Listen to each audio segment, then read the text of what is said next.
نتوسل بالحبابة والبتول المستطابة والنبي ثم الصحابة فعسى دوام مجابة نتوسل بالحبابة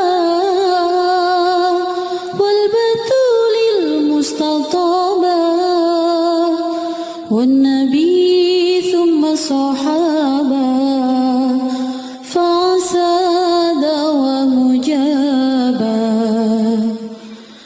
Warahmatullahi wabarakatuh. Alhamdulillah. Wassalatu wassalamu ala Rasulillah Muhammad ibn Abdillah wa ala alihi wa sahbihi wa man wala.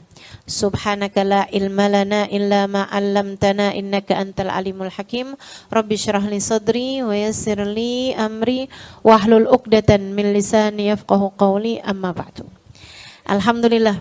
Saudaraku sekalian, saya muliakan, pergi ke Baitullahil Haram, pergi mengunjungi Ka'bah yang merupakan pusat ibadah umat Islam, menghadap ke arah Ka'bah, ke arah kiblat yang kiblatnya adalah Ka'bah.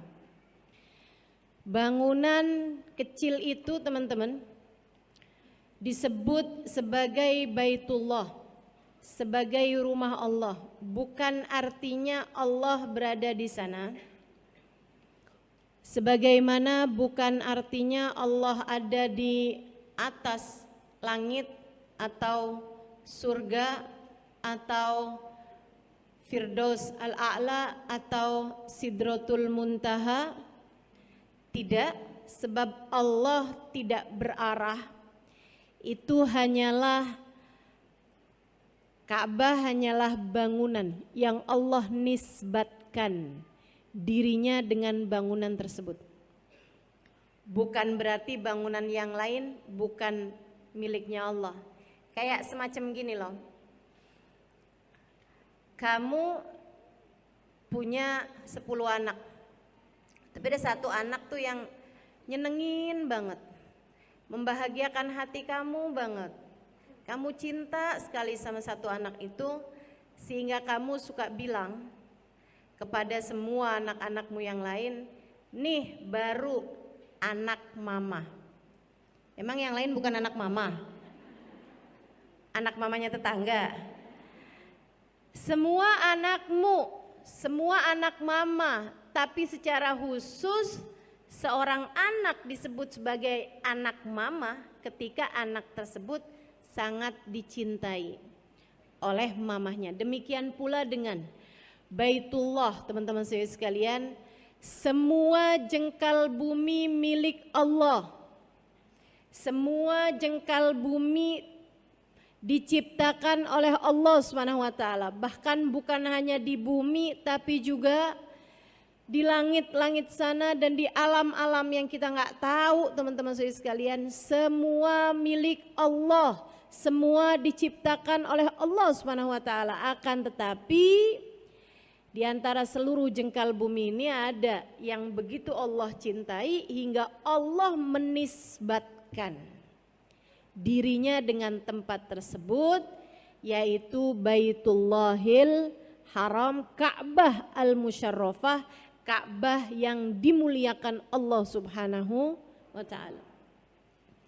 Siapa sih yang bangun Ka'bah pertama kali? Nabi Adam alaihissalam. Teman-teman, Ka'bah dengan Hajar Aswad yang ada di salah satu sisinya, Hajar Aswadnya itu dulu diturunkan oleh Allah Subhanahu wa taala bersama dengan beberapa barang yang turun dari surga saat Nabi Adam dengan Siti Hawa turun ke atas muka bumi. Siti Hawa sama Nabi Adam tuh waktu diturunkan ke atas muka bumi, ada beberapa barang yang ikutan turun. Dan barang-barang ini, teman-teman saudara sekalian, istilah kita sekarang bolehlah dikatakan bahwa merupakan barang-barang paling sakti. Apa aja tuh yang turun? Satu, Hajar Aswad. Batu yang dulunya berwarna putih bersih turun bersama Nabi Adam. Yang lainnya ada cincin. Cincin ini apabila dipakai maka akan menjadikan siapapun yang memakainya ditaati, ditunduki oleh semua yang ada di alam semesta. Bukan hanya manusia tapi juga bangsa jin. Siapapun yang pakai cincin ini semuanya patuh, taat sama dia gitu. Sama yang pakai. Siapa nih yang pakai cincin ini? Sekarang nggak ada. Tapi yang terakhir makainya adalah Nabiullah Sulaiman alaihi salam. Cincinnya Nabi Sulaiman. Sampai bikin binatang semua tunduk sama Nabi Sulaiman. Bangsa jin semuanya juga tunduk kepada Nabi Allah Sulaiman. Kabarnya dalam dunia persihiran cincin ini masih terus dicari. Jadi kalau ada ibu-ibu lagi jalan,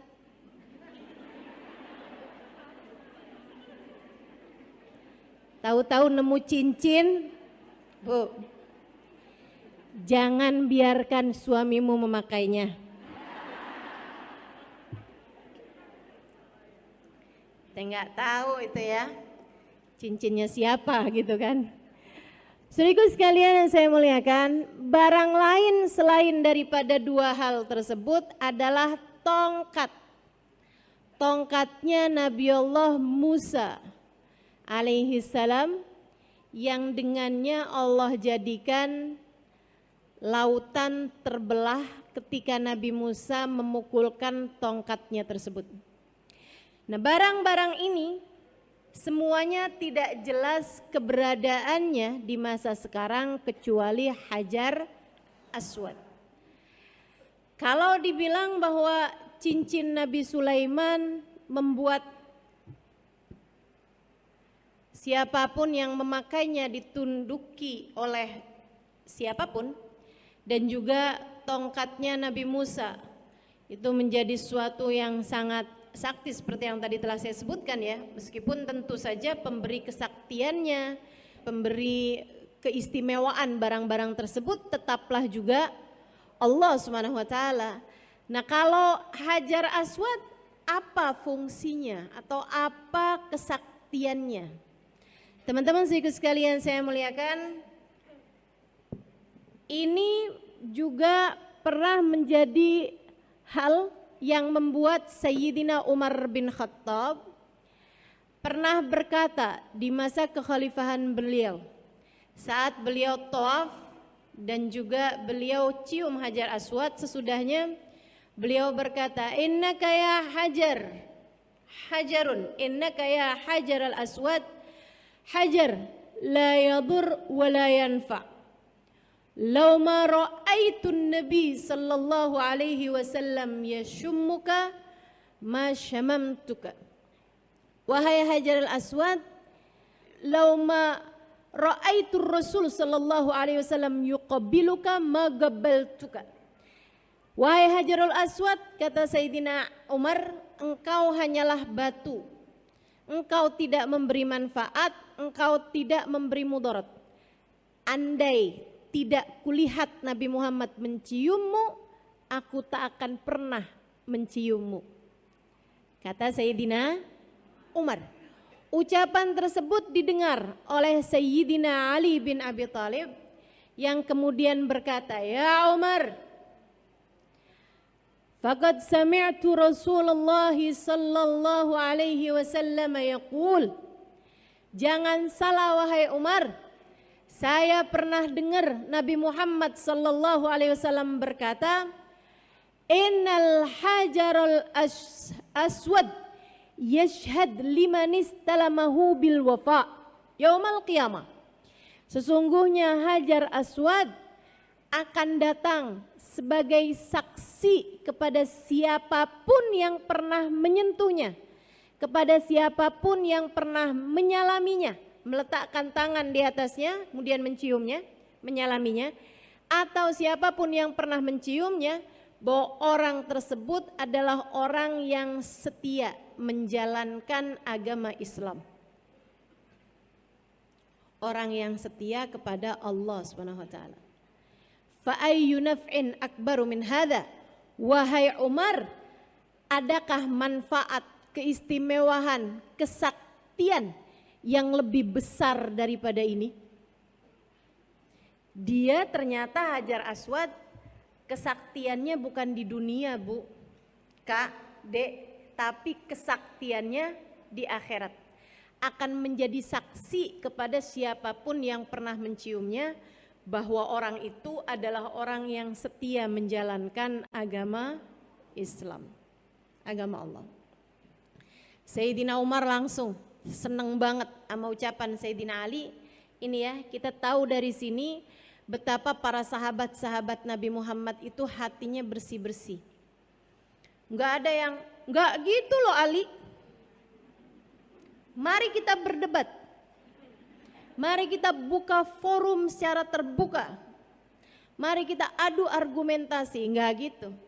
Begitu Sayyidina Umar dengar ucapan Sayyidina Ali yang tentu saja Sayyidina Ali berbicara tidak dari hawa nafsu, Sayyidina Umar pun berbicara tidak dari hawa nafsu, melainkan semuanya berbicara dari hati yang bersih. Sayyidina Umar kemudian berkata, bi'sal mugam laisa fihi Abul Hasan. Seburuk-buruk tempat aku tak akan pernah mau tinggal di sana adalah tempat yang di sana tidak ada bapaknya Hasan, yaitu Sayyidina Ali bin Abi Thalib. Waduh Ali, kamu emang benar-benar penyelamat saya nih. Saya nggak mau tinggal di satu tempat yang tidak ada kamu di dalamnya, takut salah-salah mikirnya terhadap apapun. Gitu ya, jadi Sayyidina Umar memberi kesaksian tentang ilmunya Sayyidina Ali bin Abi Thalib dan tentang pengetahuan beliau, yaitu Sayyidina Ali bin Abi Thalib.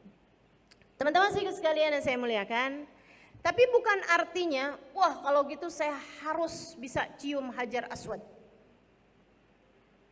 Itu teman-teman saya sekalian, bisa mencium Hajar Aswad itu juga sebuah anugerah yang enggak bisa gini-gini. Belakangan ini nih banyak banget orang-orang yang jadi joki cium Hajar Aswad. Ada Ustazah, orang mana? Iya orang mana lagi?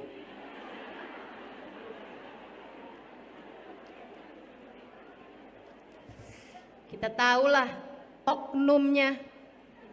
Dari mana tuh ide-ide jokiin sesuatu.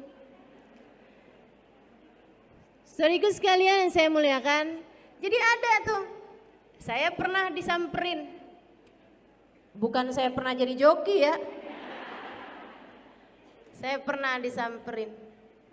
Dia bilang, Bu, cium Hajar Aswad Bu, $100 Bu, $100. Akhirnya saya cuekin aja. Dia bilang, Bu, 200 real deh. Turun lagi gitu. Saya cuekin aja. 100 real Bu. Saya cuekin aja. Saya cuekin terus gitu maksudnya. Bukan kemudian saya bilang 50 real mau. Teman-teman sekalian, kenapa gitu? Yang namanya suap, itu kan namanya suap tuh. Ar-rashi wal murtashi finnar. Kata Nabi Muhammad, yang nyuap sama yang disuap tempatnya di neraka. Saya datang ke Mekah mau ibadah. Ngapain saya datang ke Mekah hanya untuk menambah daftar dosa yang membuat saya layak di neraka? Saya datang umroh buat ngapusin dosa, bukan buat nambahin dosa. Jadi saya nggak mau kerjain yang kayak begituan. Lagi pula teman-teman, urusan cium Hajar Aswad kalau dikasih kemudahan sama Allah gampang aja. Saya pernah cium Hajar Aswad, nggak pakai desek-desekan, malahan diantriin laki-laki sendiri, perempuan sendiri. Tahun 2000 saat melaksanakan ibadah haji. Ada masanya subhanallah, saya nggak ngerti juga kenapa bisa begitu ya. Jadi malam 10 Dzulhijjah, malam hari raya, rupanya kebanyakan jamaah-jamaah yang lain dari mabit di Muzdalifah yang ngambil batu tuh, itu mereka semuanya pada balik ke Mina untuk melaksanakan jumroh Aqobah atau untuk bermalam besok paginya melaksanakan jumroh, lempar batu. Sementara saya yang waktu itu ditanya sama rombongan kami dari Oman, saya berangkat hajinya bayarnya hanya sekitar 4 jutaan teman-teman. Berangkatnya dari Yaman.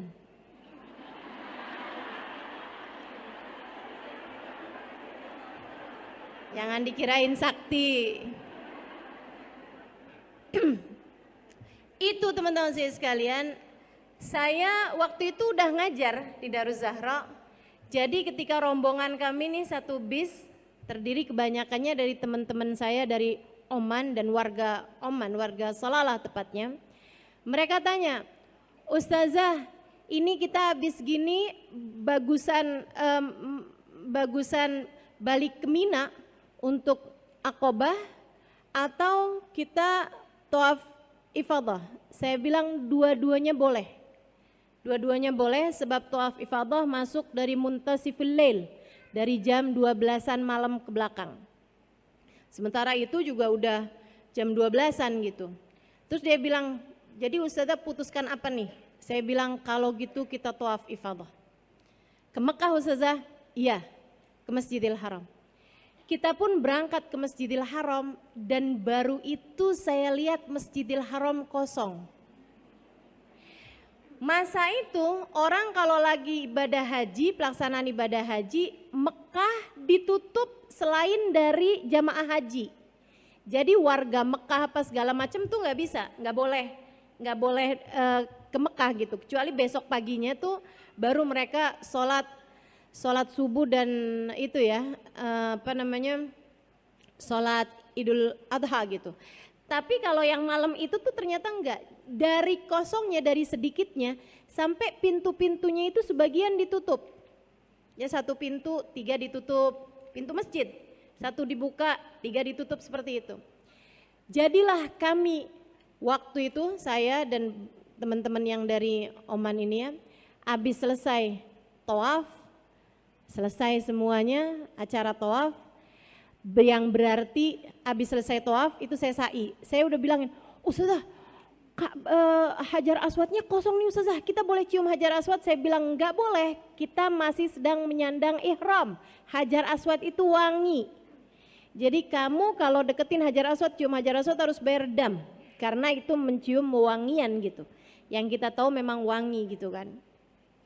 Akhirnya mereka bilang, jadi kapan kita bisa boleh cium Hajar Aswad Ustazah? Saya bilang abis sa'i, kamu abis sa'i potong rambut boleh cium Hajar Aswad. Wah kalau gitu kita kayak gitu aja.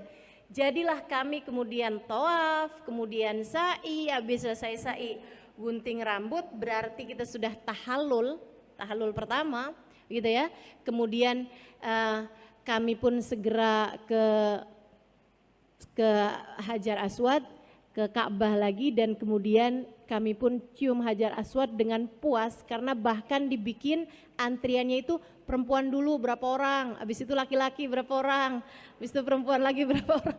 Saya nggak tahu apakah kejadian yang seperti ini akan terulang kembali ya pada masa-masa sekarang-sekarang, tapi Allah Subhanahu wa taala kalau menentukan sesuatu memang luar biasa indahnya. Jadi dulu sebelum pergi ke Mekah, ketika membahas mengenai Hajar Aswad kayak begini nih, saya bilang sama teman-teman di kelas, saya bilang doakan saya, mudah-mudahan saya kalau haji bisa cium Hajar Aswad tanpa desek-desekan dan tanpa berdesak-desakan sama laki-laki yang bukan mahram.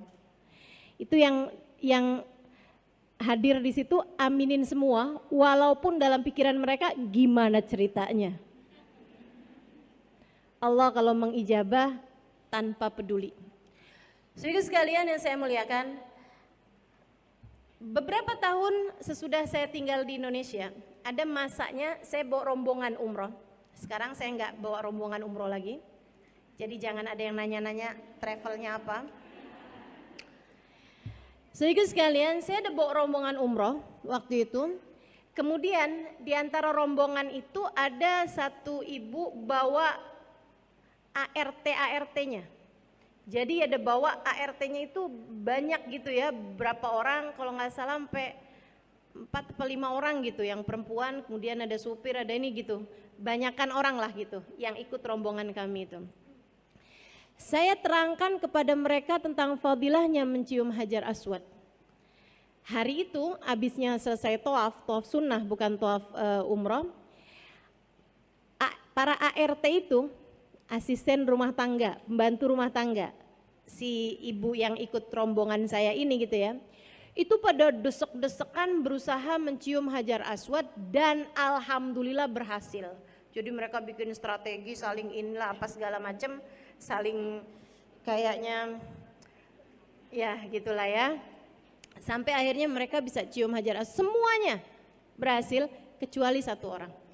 Siang hari itu mereka ngadu pada saya, mereka seneng banget gitu kan semuanya. Satu ini nangis sama saya, "Ustazah, saya belum berhasil Ustazah. Pas saya udah mau deket nih Ustazah, tiba-tiba saya kedorong, saya ditarik Ustazah. Karena memang mau mengerjakan sholat gitu. Jadinya saya gak dapat Ustazah, dosa saya banyak barangkali ya Ustazah." Nangis beneran. Saya bilang sama dia, "Enggak gitu dek, mungkin gak gitu masalahnya," saya bilang.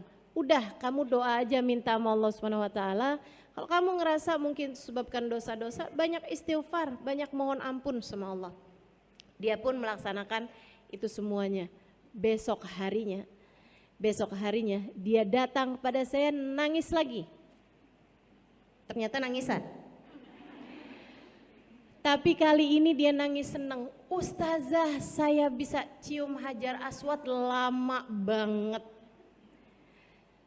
"Kok bisa begitu?" Dia bilang, "Saya Ustazah desek, akhirnya saya bisa cium Hajar Aswad. Waktu saya lagi cium Hajar Aswad, tiba-tiba aja sepi, gak ada orang di sekeliling saya. Saya udah ngangkat kepala, kok sepi, saya cium lagi. Saya niatin Ustazah, buat Ustazah, buat ini gitu, dia niatin sama dia. Jadi dia nyium sekali buat saya, nyium sekali buat siapa gitu, semua orang diwakilin sama dia. Buat orang tuanya, buat saudara-saudaranya. Saya aneh Ustazah, kenapa kok kepala saya nggak diangkat-angkat gitu. Jadi saya lama banget Ustazah di Hajar Aswad itu Ustazah. Habis itu pas saya angkat Ustazah, ternyata beneran sepi banget, tempatnya lagi dibersihin.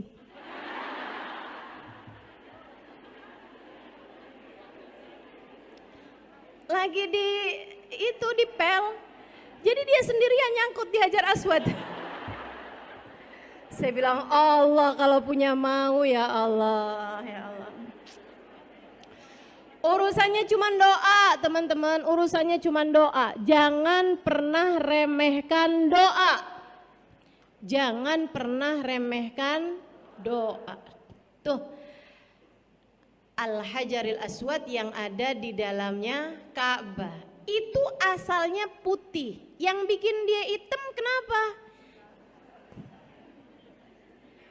Dosa orang-orang yang memegangnya. Sampai akhirnya jadi hitam. Wah, sekarang legam banget itu ya. Kebanyakan dosa-dosa umat ini ya. Saudara sekalian, saya doakan yang belum pernah sampai sana, mudah-mudahan Allah sampaikan kamu ke sana. Yang belum haji, mudah-mudahan bisa berangkat haji. Yang sudah haji, mudah-mudahan bisa berangkat umroh. Saya nggak doain yang sudah haji balik lagi, kesian sama yang ngantri. Panjang banget antriannya, dah mendingan hajinya sekali aja, sisanya umroh. Karat wa marat insyaallah, berulang-ulang kali insyaallah bisa berangkat pergi umroh teman-teman saya sekalian. Amin ya rabbal alamin. Jadi Ka'bah itu dibangun oleh siapa? Pertama oleh Nabi Allah Adam alaihissalam. Kabarnya dulu Nabi Adam itu teman-teman saudara sekalian diturunkan di Hind. Ketika turun dari atas langit turunnya tahu kan kenapa? Bukan karena belum bayar pajak, dikeluarin dari surga gitu ya. Nggak gitu, atau belum bayar kos-kosan di surga gitu.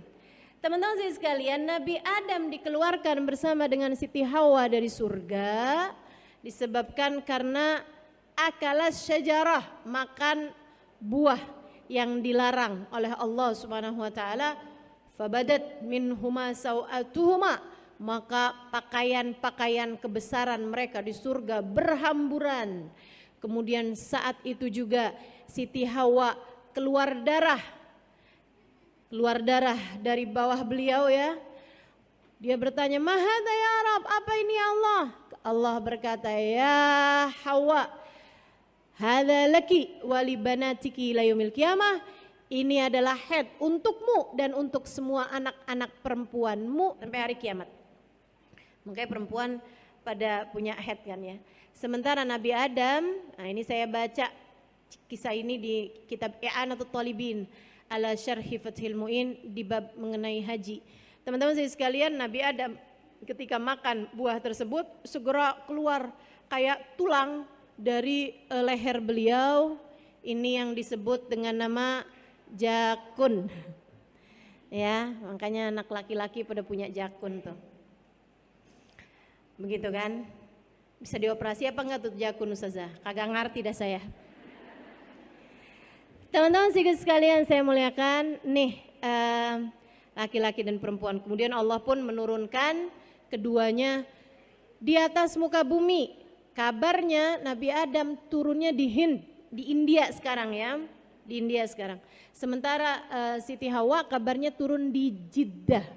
Karenanya kotanya disebut kota Jeddah karena Jeddah artinya adalah nenek moyang, gitu ya. Artinya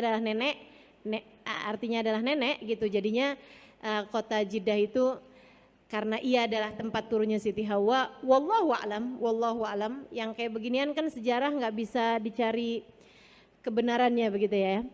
Nah itu teman-teman, kemudian Nabi Adam pun berusaha untuk menemukan Siti Hawa. Kebayang zaman itu loh, mau nyari orang nanyanya sama siapa? Dinosaurus. Nyari-nyari petunjuk dari Allah Subhanahu wa taala, sampailah kemudian mereka berjumpa, kabarnya di padang Arafah.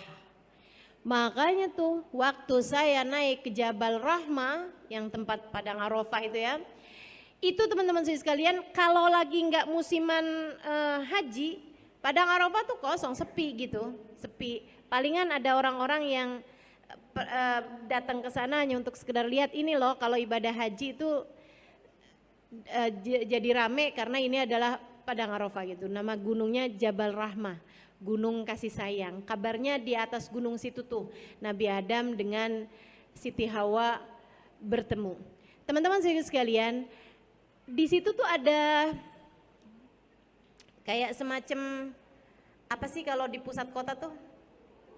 Tugu ya, kayak dibangunin tugu gitu di atasnya bukit Rahmah itu.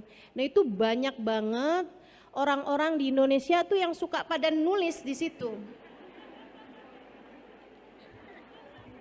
Andi, Love, Rini.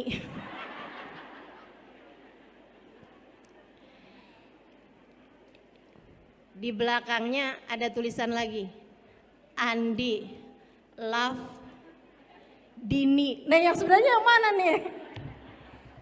Tuh katanya ya, kayaknya nih yang di depan ditulis sama bininya, yang di belakang tulis sama lakinya. Itu yang mustajab yang mana tuh? Kalau kayak gitu gimana tuh Ustazah? Nggak perlu yang begitu-begituan teman-teman. Nggak perlu. Itu kayak anak SMA, anak SMP suka nulis di toilet nggak sih?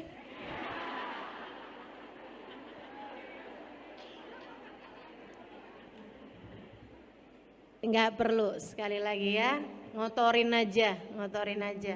Jadi bikin pemerintah Saudi Arabia sibuk ngecat mulu tuh tugu.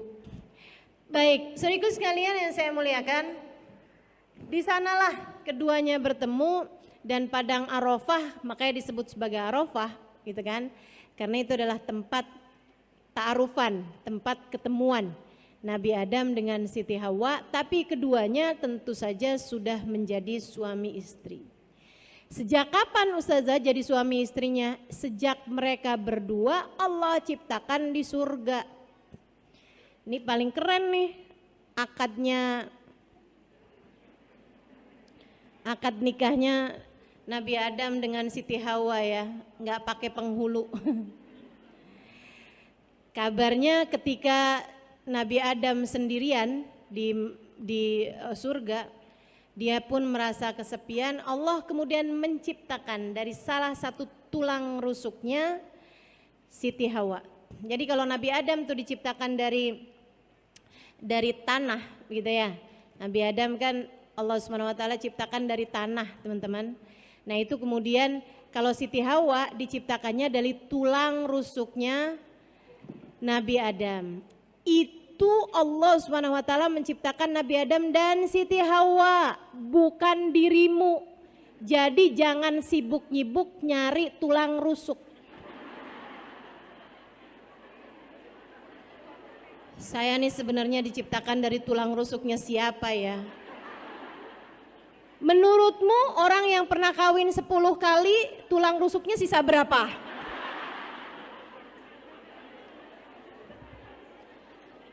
Enggak gitu deh. Terus perempuan yang pernah kawin 3 kali tulang rusuknya barengan gitu. Nah enggak gitu ya. Itu Nabi Adam dengan Siti Hawa aja. Yang Nabi Adam diciptakan dari tanah dan air, sementara Siti Hawa diciptakan dari tulang rusuknya Nabi Adam. Hanya Siti Hawa. Sementara kita semua sebagai manusia yang normal, yang biasa, Allah Subhanahu wa taala menciptakan tubuh kita mimma indafik yakhruju min baini sulbi wat taraib. Kita semuanya diciptakan dari air sperma seorang laki-laki yang masuk ke dalam rahim seorang perempuan dan berjumpa dengan indung telur. Kemudian terciptalah tubuh manusia dari sana. Begitu. Itu teman-teman, yang diciptakan dari tulang rusuk sekali lagi hanya Siti Hawa. Sekali lagi hanya Siti Hawa. Nah, ketika Nabi Adam begitu bangun tidur, dia lihat begitu pas apalah ya, saya nggak tahu tuh di surga ada tidur apa enggak. Sebab yang saya pernah dengar di surga tuh nggak ada tidur, gitu kan. Nah, pas noleh tiba-tiba ada cewek gitu kan, cakep gitu, mirip seperti dirinya, punya tangan, kaki, kepala dan lain sebagainya. Maka Nabi Adam pun berusaha mendekati dia. Allah kemudian berkata, ya Adam, la tagrub ilaiha hatta tuaddi mahraha. Nah, ini ada di kitab Al-Insan Al-Kamil, Muhammad Al-Insan Al-Kamil, atau Anwar Al-Muhammadiyah, mohon maaf. Ada di kitab Al-Anwar Al-Muhammadiyah, cahaya-cahayanya Nabi besar Muhammad sallallahu alaihi wasallam. Yang kata guru saya Sayyidil Habib Umar bin Hafid, man arada nurun nabawi fa alaihi bil anwaril muhammadiyah. Siapa yang kepengen banyak dapat cahayanya Nabi Muhammad, bacalah kitab Anwar Muhammadiyah. Sedikit sekalian saya muliakan, di dalam kitab tersebut dikisahkan kisah ini. Jadi Nabi Adam ketika mendekati Siti Hawa, Allah berkata kepadanya, Adam, kamu gak boleh dekat sama dia sampai kamu akad dan bayar maharnya. Sampai kamu bayarin maharnya, baru bisa jadi halal. Wa ma mahraha ya Rabb, Nabi Adam nanya, apa maharnya ya Allah? Allah berkata, antusalli ala habibi Muhammad sallallahu alaihi wasallam asyara marrat. Bersolawatlah kepada kekasihku Muhammad 10 kali. Nabi Muhammadnya belum ada nih. Akan tetapi subhanallah, Allah subhanahu wa ta'ala kemudian menjadikan maharnya Nabi Adam dengan Siti Hawa adalah bersolawat kepada baginda Nabi besar Muhammad sallallahu alaihi wasallam. Makanya memang salah satu hal yang baik untuk kamu perbanyak dalam rangka mudah untuk diijabah hajat adalah bersolawat. Kamu kalau pengen apa-apa, udah banyakin sholawat aja dah.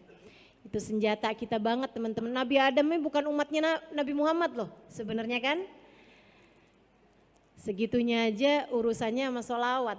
Apalagi kita nih yang umatnya. Itu adalah senjata besar, senjata ampuh yang Allah SWT berikan dalam kehidupan kita ini. Bersolawat kepada baginda Nabi besar Muhammad sallallahu alaihi wa ala alihi wa sahbihi wasallam.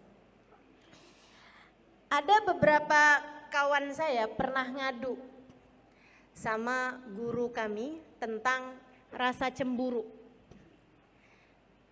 Ada gitu.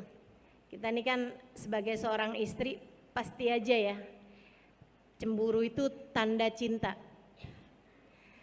Gimana nih Ubabah cara nyembuhin hati dari cemburu? Kata Ubabah, cemburu itu sesuatu yang normal. Kalian tahu nggak, Siti Hawa aja cemburu? Kan jadi pertanyaan ya, Siti Hawa cemburu dari siapa? Siapa yang dicemburuin Siti Hawa?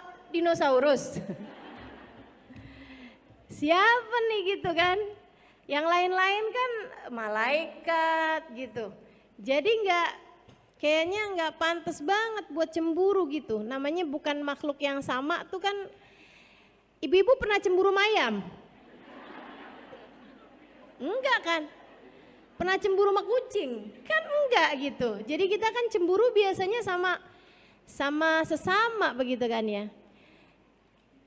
Ubabah kemudian bercerita kabarnya Siti Hawa itu dari cemburunya kepada Nabi Adam, tiap kali Nabi Adam habis jalan keliling-keliling di surga, pulang-pulang tulang rusuknya dihitungin.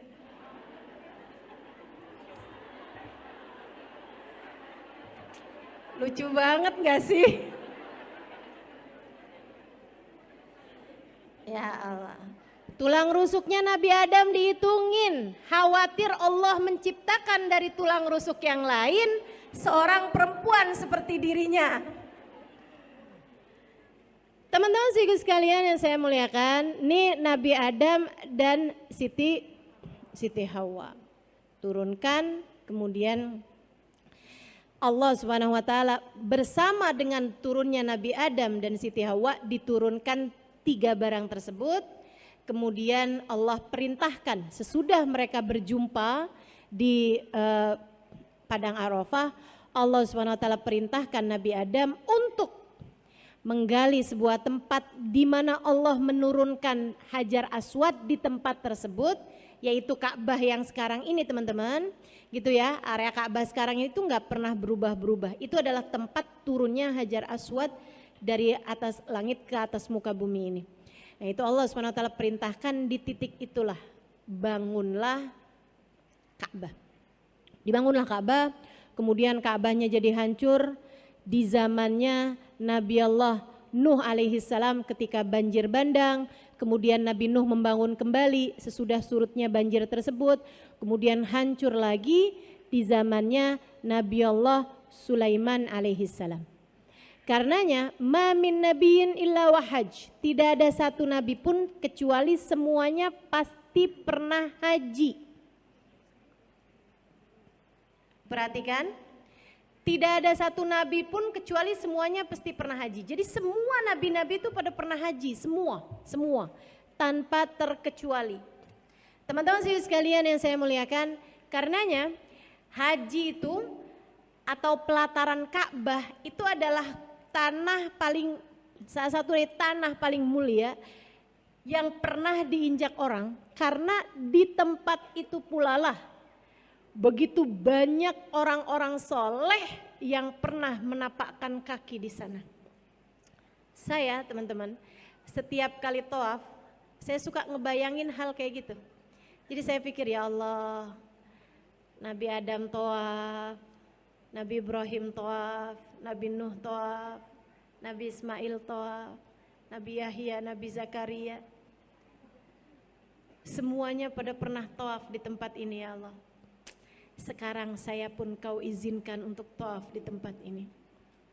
Ya Allah, sebagaimana engkau telah memandang mereka dengan pandangan cintamu, pandanglah hamba yang hina dina ini juga dengan pandangan kasih sayang.